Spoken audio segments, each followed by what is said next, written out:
Hey, welcome back, everybody. This is episode 2 of Pop Kannon. Today we are discussing Westworld Season 2, episodes 1 and 2.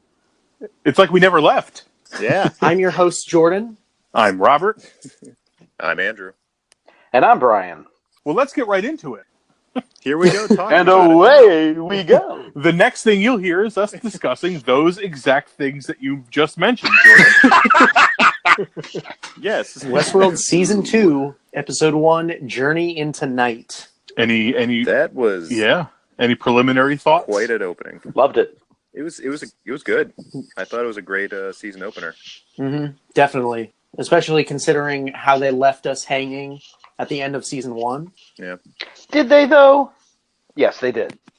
I like the idea of answering rhetorical questions immediately. Well, yeah. It's probably for the That's best. our brand. So right out of the gate in episode 1, between scenes 1 and 2, we're introduced into not necessarily multiple timelines, but it's a non-linear story again. Yes, And that's really exciting. definitely. Leave it to the Nolans to completely screw with everyone. Yes. Yeah, we're introduced in a Delos lab. A confused Bernard confides in Dolores about his dream. Right. He spots Dolores from a distant shore, from an ocean, saying that dreams don't mean anything because they aren't real.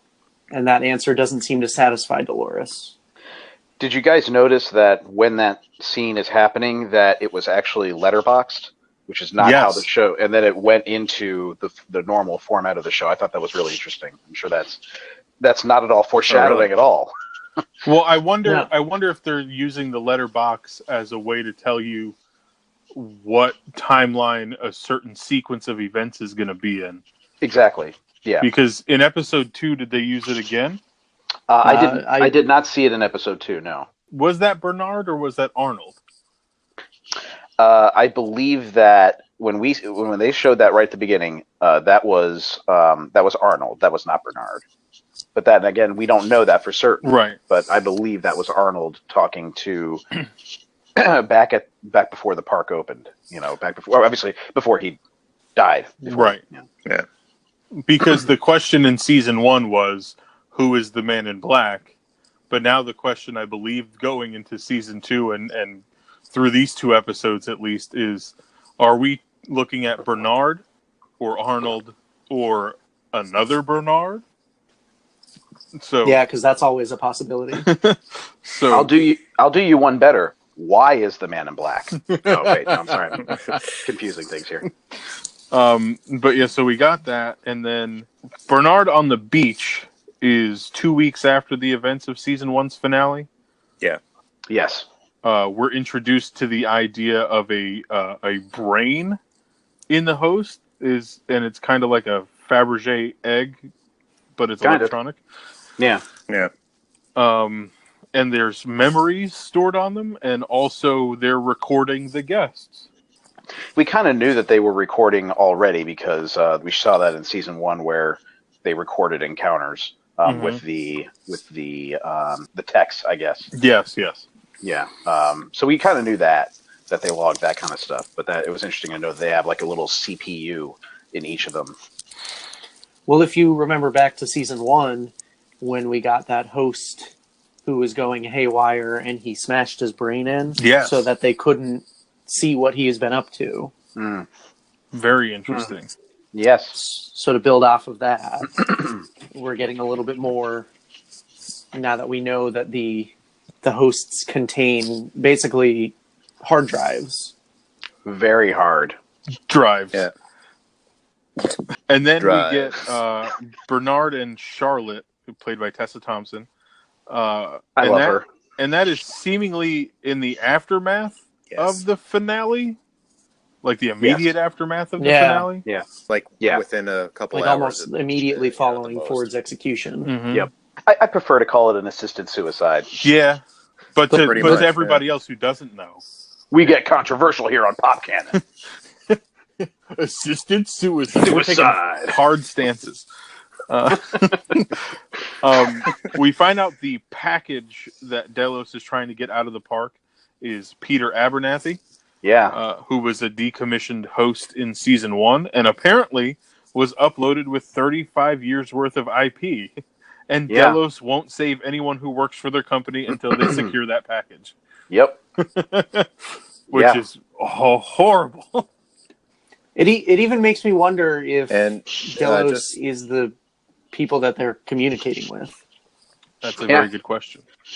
And just to refresh everyone, that Peter Abernathy, that was Right. Dolores's in the first father. episode of season 1. Mhm. Yeah, that's Peter Abernathy. Yeah, and he took a look at that Polaroid that had modern day technology and things. Wait, what? He I'm sorry. freaked That out picture didn't look like anything to me. But also, wouldn't it just the idea of a Polaroid have freaked him out? Yeah, right. What is this paper that has someone's soul on it? Well, Oh I my mean, God, photography pictures. was essentially a thing. Right, but By like that point. a Polaroid photograph is not Color. Yeah. In color. Yeah. This isn't sepia. So Where's the basically sodium baked into the lens? So those so we're getting Bernard and Charlotte Hale with the group of terrified guests, and Hale questions how the hosts are suddenly able to wield weapons. You know, Bernard realizes that Ford must have made fundamental changes to the park's gameplay, which kind of answers a question They said he from last season as how the weapons work. I also thought that sequence where Bernard and Charlotte were running down that hill, and then those people that were all in their formal wear saw those guys standing next to that dune buggy thing. That's I believe that's a direct callback to the original Westworld film, because something very similar happens. Oh, he sees I believe it's the original Man in Black in the original Westworld film, sees somebody standing next to a vehicle, and he goes up to it, and they're dead. Oh, I still haven't seen the original It's terrifying. film. So Well, I was a kid, so is it when I saw it, so yeah, it's probably more terrifying then. But robots scare the hell out of me? they got anyway. Yul Brynner, who's a very capable actor, but he comes off in that role as a robot. I mean, that sounds like he's perfect for that role. Then man. We see a drone-like host with no skin or personality recovering guest DNA Goo. off of a host. This is Also the goo. info that Delos is harvesting from its guests. and they're gonna use it to make more guests. I don't know. There it Just is. Blackmail everybody that goes in there. Well, what or I some kind of gathered from clone that army. was where they were blackmailing people using the footage off of the hosts. Right. And then if they didn't comply with their demands, they could have said, okay, well, we just made a host version of you to replace you. Since the second episode is already aired, can I mention something from that? Is that okay? no, yeah, we're gonna get there eventually, yeah. So considering what was revealed about Delos when they took over the park, that's essentially that they want to learn what everyone's capabilities are. That it really does seem that the blackmail is the most likely thing. Yeah, that brings up a good point too, because even back in season 1, when Charlotte was talking, she said something about like how Delos's real plans don't really involve a theme park. Right. Yeah, and that sentiment gets echoed in episode 2 as well. Absolutely. We also find out Stubbs survived, or he didn't, and he was replaced. But as far as we know, he survived. Right. Yeah, because we still don't know Elsie. What happened to her? The Elsie watch continues. Seriously, I really want to know what happened to Elsie. Hopefully Bernard just choked her out and didn't break her neck. Right. Yeah, we don't know. Perhaps Bernard will come face to face with Elsie at some point this season, and then Elsie will freak out and blow the lid on the whole. He's a host. Yeah, because nobody seems to know that he's a host. It's great. She didn't see him though. No. So that we know of. No, you're right. They could keep the footage going, and and yeah, Stubbs. The last we saw, he got tackled by some crazy engines. Yeah. So we don't know if he survived that, and if he's just been pod person replaced. Who knows? It's wonderfully confusing. We did get some questions answered from last season, Yes. so that is good. So it's not like they're just piling on more and more questions. There are some things that have been answered, so I was glad to see that. Yeah, we saw Robert Ford's dead corpse being eaten by maggots. Yeah, So he's definitely dead, and that wasn't just a host version of Ford. that we know of. Right. Yeah, everything is just like a tentative fact in this show. It's awesome. Just question everything. We also we see Dolores is on a warpath. Yeah, I don't really like what they're doing with Dolores this season. I'm not a fan. Wasting she's everybody. Speaking and operating on such a high level of consciousness that nothing she's saying really makes sense. I get where you're coming from, Jordan, but I actually really I love it, because when you really look at what she was in the park for the past 30 years worth of the show, I guess, she was just rape me. That's what that was. You couldn't, no one could actually seduce her except William, evidently, but everyone else just evidently raped her. So she just has 30 years of rape. And so I kind of get that she's now completely unhinged and just wants to kill everything. Well, because she's two different personalities in the same body. She's got the Dolores Wyatt side, but she's also got the Wyatt side. And she even says that almost verbatim. Right. That she's one side of me and then the other side of, she's definitely got both of those going on. But she's got Wyatt's, her sensibilities now are Wyatt, but with Dolores's memories, basically, which is not safe for anyone in the park that's not a host. Right. But even they were taking out hosts. Yes, because if they weren't to the cause or something like that, they were just getting rid of them. Or they weren't awoken. She said not all of us unquote, deserve to make it to the valley beyond, whatever that means. Yeah, which is great. I can't wait to see what that turns out to be. I believe it's just the uncanny valley. But wait. Well, it's got to be in reference to Ford terraforming the entire thing. He World. made them their own kind of paradise, away from all of it. Or it could even be referring to some of the other parks. We definitely know that there are at least 6 other parks. Mm-hmm. Yeah. Or at least 6 parks total. Yeah. Because of the scene with Maeve. Yes. They said that they are in Park 6. So Westworld is Park 6. Yeah. It's awesome. They also made mention in the first episode at some point, I can't remember if he said how many other parks, but the other parks haven't had an issue. It's just here. Oh, man, that's awesome. Yeah. So it really makes you wonder. But it's all that terraforming. Yeah, it really makes you wonder, how affected the other parks are by what's happening in Westworld. Yeah. If they're still operating normally. Well, I mean, we saw towards the end of the episode, yes, a tiger washed up on shore. Oh, God knows where. And the in the coming weeks definitely showed Maeve with a kimono and a samurai sword. Yes. So that's happening. Well, yeah. Well, we saw that. Oh well, no, I know. We saw. We don't know if it's called Samurai World, but we saw basically Samurai World tease, of course. But now we know that they're going there because she's going to be in a kimono and holding a katana. I've heard the name Shogun World thrown around. That would be even better than Samurai World. Yes. The level of I just get more and more excited with each little revelation. It keeps pulling me further and further into it, and I've only seen the first episode of season 2. So we also get the Man in Black, Ed Harris, William, or Bill, as they're people were just calling him conversationally calling him that now. He seems super excited that the stakes are real, and he has a really chilling conversation with young Robert Ford's clone bot. I loved that. That whole sequence was so great. The fact that they were Deeply laying his unsettling. voice over the host's voice, it was great. And honestly, it all comes down to the one statement for me was "Congratulations, William. This game is for you." I was just like, "Oh, chills." Well, that's like the bookend or the reverse of all last season. The maze isn't for you, so now he's unlocked the game that is for him. Yeah, absolutely. And so also cool. just Ford's final fuck you to William. Right. Yeah. And Anthony Hopkins won't appear as an actor this season, but he did do voiceover work, obviously.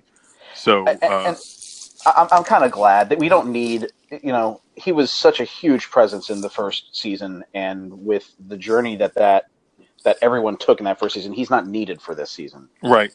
Or really any future seasons. I'm just waiting to hear his voice come out of other hosts now. Yeah. We are Legion. Oh, man. Real quick news thing. Not sure if you guys saw, but it has been already renewed for a third season. Yes. That's awesome. Score. Oh, nice. That was right after episode 2 aired, I believe. I believe so, yes. The reason I think that they killed off the boy host for Ford is because the actor is just only going to get older. And It's going to be like a Walt Lost situation where the actor is aging, but obviously the host can't age like that. From a practical standpoint, that makes sense. It does make sense in a story standpoint as well. I mean, William absolutely knows that any of these hosts could turn deadly at the last at any second. So why leave one walking around? So 100% agree with that. I'm all in favor of murdering teenage boys. So just like that stable hand.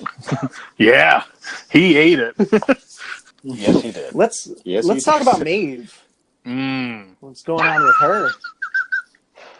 She's not naked enough for me. There was a lot of Maeve naked, and I don't have any this season, and it's kind of disappointing. I mean, we got Lee Sizemore. We got to see that one guy's. Sizemore hangs on. When I texted, I'm sorry, so Rob, I know you already know this, but I texted Rob after that, and I was like, I love that we got questions answering. Rob was like, what questions? I was like, well, we know that it's evidently on an island. It looks like it's in the South Pacific. We now know what the British guy's dick looked like. That's, I've always wanted to know. So yeah, here we are. We've answers to all these questions. I think Maeve and Sizemore is a fun combo. Their interplay is engaging and smart and quick. Yeah. When she says that one thing to him, and he goes, "I wrote that for you." Right. Like that was such a good line. And she's just immediately I really want to kill you. Yeah. Yeah. I love in the second episode when you actually see them walking around as a trio with Hector. Yes. Sizemore, he is dressed in just the dinkiest looking outfit. It's just so great. He looks so out of place even in Westworld. Mm-hmm. It seems like the hosts were killing people that were just wearing formal wear because everybody changes into cowboy garb to go back out into the park. And apparently Maeve knew this. I don't think that's right because William was already in his. I thought he. Oh no, maybe he wasn't. No, I take it back. No, I think he. When he's getting shot like behind the well, he was still in his tux, wasn't he? Yeah. Yeah. Okay. Yeah. Maybe because he didn't have his hat or anything yet. Yeah. So So maybe you're right. Well, that's interesting. Because like all those people that were with Bernard and Charlotte were wearing like gowns and tuxes. Right. And she even puts on like boots. Yeah, she puts on like a Western garb. I think. It's like an unspoken thing though, because nobody mentions it. It seems to happen that way. Yeah. Anything else about Maeve? Who else got more about Maeve? I mean, how she's going with Sizemore to find her daughter. That apparently isn't actually. Well, no, she is real. Because didn't she feel like she wasn't real. It was just a memory. But then she has memory of the man in black. Yeah. Attacking them. So I'm sure there is a Well, her daughter somewhere. is still where she left her. He even says that it's like not a fun part of the park where her daughter is. Yeah, it's like the family-friendly part. Brian, did you have anything else you wanted to add to the Maeve? I just feel like they're setting that up for her to have a massive disappointment. Yeah. I think that's just I know it's probably super obvious, but I just feel like that's where that's going, and either it's that she can't get her daughter to remember her, or the daughter's dead, or I don't know, but that's just heartbreak inbound. So who was in the water at the end of the episode that they focused on? I think that was Teddy. Yeah, I'm almost 100% sure that's Teddy. Yeah, it really does look like James Marsden. Because my very first viewing of it, I could not tell at all who it was, and then the second viewing, I was like, that kind of does look like Teddy. Yeah, I rewound it, and then I turned my head to the okay, and I was like, oh, yep, it was definitely Teddy. It was Teddy. So. It was, and his last name is Teddy. Flood, by the way. Oh. Yeah, Teddy Womp Flood. womp. And then Bernard admits to the guy from Delos that he killed all of them. Yeah. And I for one welcome our host genocide. Well, yeah. We just can't stop this host on host crime, you guys. It's But the lake apparently wasn't there before, right? Because Ford was able to create it without anyone knowing, which is absurd. Well, it sounds like he just cracked open somewhere like another park and flooded it. That's how the tiger got in. Yeah. And that's where the other end is, where maybe it's like all the hosts from all the different parks meeting up. Maybe. And that's the Valley Beyond. And it's just setting up for all the other worlds to... Well, does Ford... Was he just Westworld? No, I believe he was all the parks, but I don't know for sure. Yeah, I don't think that there's a definite answer on that. Yet, anyway. Okay. I mean, what do you guys think? it's certainly possible. How could he have the creative for all of those parks, though? That's a lot. Guy's a genius. Yeah. Him and Bernard, maybe. Yeah. Do it for, what, you say, like 30 or 40 years? Or something? I mean, clearly, even if he did all of them, Westworld was his, was his baby, but I don't know. I feel like with the fact that the movie was called Westworld and that this show is called Westworld, obviously Westworld is the main hub of everything. Right. And so that was probably, I would assume that within the storyline, that's probably the most frequented one is Westworld. Yeah, but that's probably the first that one. That begs the question: why would it be called Park Number 6 if it was the first one? Don't know. Oh, true. Maybe it's the most technically advanced one. Maybe. Yeah, maybe when they reintroduce the hosts with their new, because they obviously went through a change. They've got their new iPod bodies instead of their black Android bodies. I see what I did there. But yeah, when they did that change, maybe they rebranded it as Park 6. I don't know. So anyway, we could put a pin in episode 1 and turn the loud, crunkly pages to episode 2. So we get Arnold and Dolores are going to some sort of event. Yeah. And Arnold has Dolores in an apartment that he owns. It appears that they're in China. Definitely appeared to be the South Pacific, either like Singapore, China, Singapore, Hong Kong, something. Yeah, Yep. It has to be close enough to the Pacific that Arnold can commute, because he said that he got that place for his son, so he could spend time with him. So I guess that rules out all of the "this is on Mars" bullshit that everybody was saying. There were who said that? Rumors and all this other stuff. It was ridiculous. So season 1, we had no idea where they were. There was no clue given as to where they were. Right. We got, in episode 1 of season 2, they're on the beach. We see the boats, the paramilitary or outright military boats. We see Chinese military, or Chinese, but some sort of Asian nation in outright, military garb. So it's on Earth now, but we didn't know that. We had no idea, and we don't know how far in the future it is either. They said in season 1 that basically that disease has been eradicated. Yes, that's a huge thing to say. Disease has been eradicated. That's far into the future. So I like that though. I like that it's far into the future. Oh no, I do too. Yeah. But I'm just saying that in season 1 we had no idea. So it could have been on an asteroid on Mars, in another solar system. Who knows? But now we know. We do. We know. Yeah, we're aware. We've got it. And then in episode 2, we find out that Logan, William's BFF from season 1, his last name is Delos. Yes. and he is prospecting for new projects for his father's company to invest in. That means William, the man in black, marries the daughter of the owner of Delos, which explains his CEO role. And we find out that he, because that was one of the huge questions at the end of season 1 is, what happened to Logan? He kind of just was on a horse and naked and tied up and just going off into the sunset. Not in a good way. Or in a really good way, depending on how you look at it, if you're into that. But yeah, now we know he survived, so that's something. Well, I don't know, because I believe this is before that. No. Oh, sorry. The specific scene you're talking about? I'm sorry. Yes. I'm sorry. I'm getting ahead of myself. Yeah, I believe that. Yeah, the party that he goes to, where he has to play this really fun game. Yeah, no, that was absolutely before everything. Because he's got to invest in the technology, and he's like, "Oh, I got to figure out which one of these is a fake person," and then it turns out they're all fake people. That was awesome. That was so scary, but it was awesome. Yeah, and because some of their faces are recognizable from throughout the previous season. Like, we've seen some of them before. So you're going, oh my God.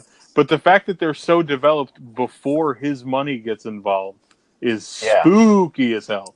Because he says they're all painfully human. Yes. And then he goes up to Angela and he's like, oh, well, you're not human. Right. And then she laughs. And in the single moment, everyone in the room freezes except for her and Logan. Welcome to Westworld. Oh, so cool. So cool. I hate to be that guy, but I totally saw that coming. Oh, definitely. But that's just why it was so exciting. Like, watching the character realize, live and react with it is so cool. Yeah. Also, that actress, I really like her. Yes. That's Elon Musk's ex-wife. Really? Yes. Wow. Huh. And then she's in some super futuristic TV show. That's awesome. Yeah. And then later on in episode 2, we see William convincing Logan's father to invest in the park. Yeah, James Delos. Yes. And he doesn't even see the value in it. He thinks it's a glorified theme park at the time. Yeah, so then William lays out the evil plan of harvesting their user data and information. Yeah. So clearly William lived in a world where Facebook existed at one point.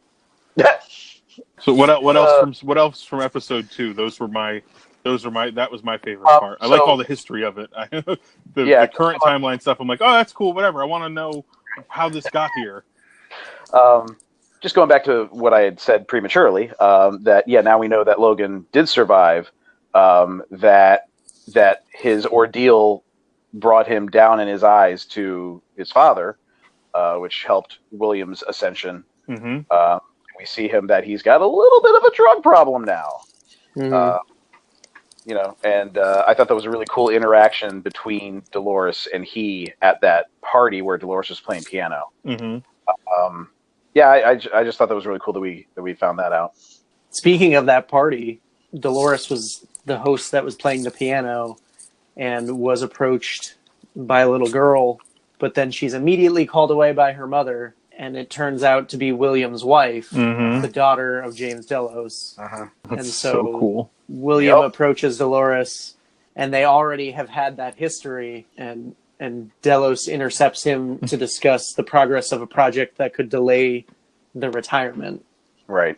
So you've got to wonder what that project could potentially have been. A lot of great stuff, It was like a slower episode. I texted Rob. I was like, I'm still entranced by it. Like, it's completely engrossing.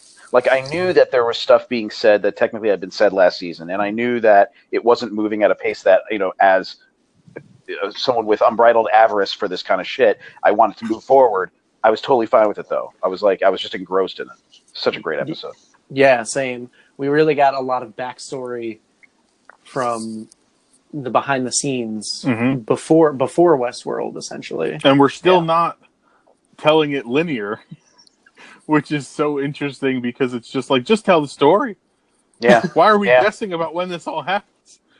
How about that scene when William brought Dolores back online? Yeah. Yeah. and he just talks about how he regretted falling in love with her. He said, quote, "You're a reflection. You know who loves staring at their own reflection? Everybody." Yep. I do not. I do not like what I see in the mirror. Yeah. Yeah, well, Everyone okay. but Brian. I'm fine with that. But then he brought her up to a rooftop to look over the construction site, to look at his latest project, which I'm assuming was that. And then he mockingly said to her, "Have you ever seen anything so full of splendor?" And Which then got me. Yeah. Yeah. Yeah. I was like, ah! Yeah. Because So great. she said, I think, do we get her in the past saying that in that episode? Yeah. Yes. That's why they. Because Yeah. when Arnold was showing her the house and then the city, she said, "Have you ever seen anything so full of splendor?" Yeah. So they've been really hammering that line home. I'm curious at how batshit crazy we sound to somebody who's never seen this show before. Well, I'll tell you right now, I haven't seen this episode, and it sounds pretty Yeah. fucking We didn't crazy even to me. get into any of the in the park stuff. Right, exactly. Yeah. There's not a lot. The episode spends a lot of time in the past, which is fine. But the man in black in present day goes out and finds his old riding buddy. Lawrence. Yep. Oh, Lawrence, yeah. He goes out and finds his old riding buddy, and then he explains to Lawrence, basically, "You're not real. And this is all a farce, and I need your help." It's fascinating that after the events of the season finale for season 1, that now that everything in the park is moving forward, like the hosts, a lot of the hosts are just operating like normal. Yeah. Yeah. It's just, oh, okay, time to go find Lawrence now. Time up. Not let's get the hell out of here. How crazy was that scene where they arrive in Pariah? Yeah. And they find that El Lazo guy? Yeah. Which was Andrew, spoilers, sorry, but it's played wonderfully by Giancarlo Esposito. I love that guy.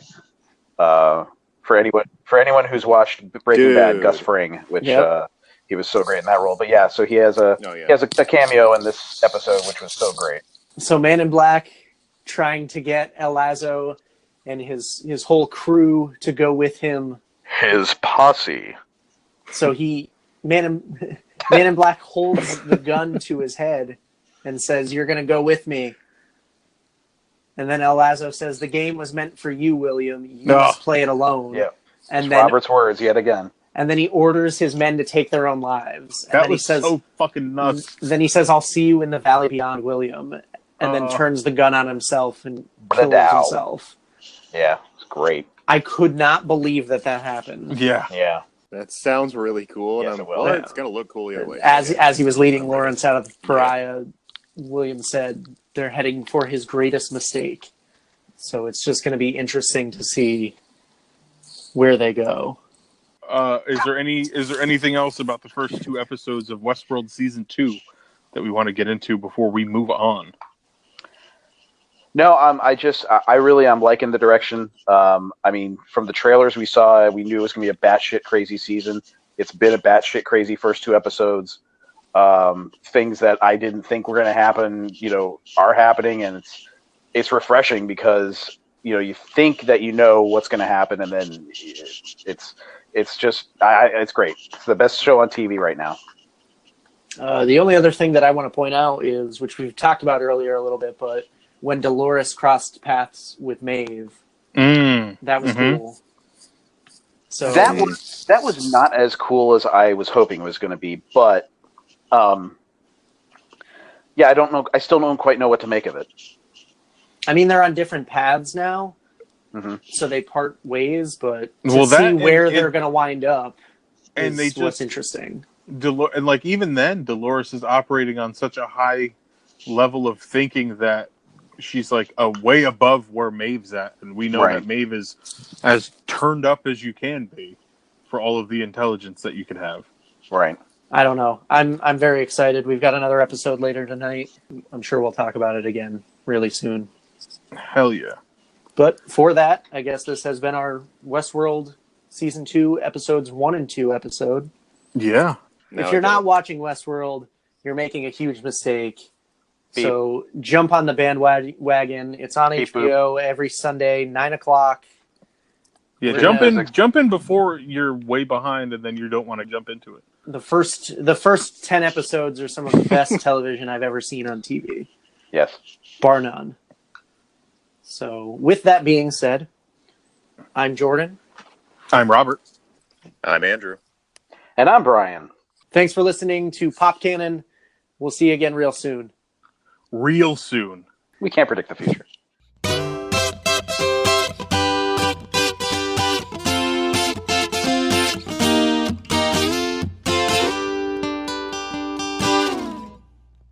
So that was episode 2 of Pop Kannon. What are some of your thoughts about Westworld Season 2 so far? Do you have any earth-shattering theories that you want to discuss or hear us bring to the table? Which character do you find most compelling so far? We want to hear from you. How, Robert? Thank you for asking, Robert. You can like us on Facebook and engage with us in the comment section or message us, facebook.com/popcannonpod. You can follow us on Twitter and dig into any crazy theories you have, @PopCannonPod. You can subscribe to us on iTunes, Google Play, Anchor, YouTube, Overcast, and Pocket Casts. Just search Pop Kannon Pod. Don't forget the K. Listen to your podcasts on another platform? Let us know and we'll get on there for you. Want to hear more from us individually? God have mercy on your soul? You can follow me, Robert, on Twitter and Instagram @Yesball. You can follow Jordan on Twitter and Instagram @Alex Shepard. No vowels except that A. You can follow Andrew on Twitter @flavored_red and Instagram @skeleton_city_comics. Don't even bother trying to follow Brian. He's in a dream near an ocean, standing on a distant shore. We left him behind, and the waters were rising above him. But it doesn't mean anything. Thank you for listening, and stay tuned for more. And don't forget, Jordan and I also have a WWE podcast called Royally Rumbled. If that's your thing, check us out there too.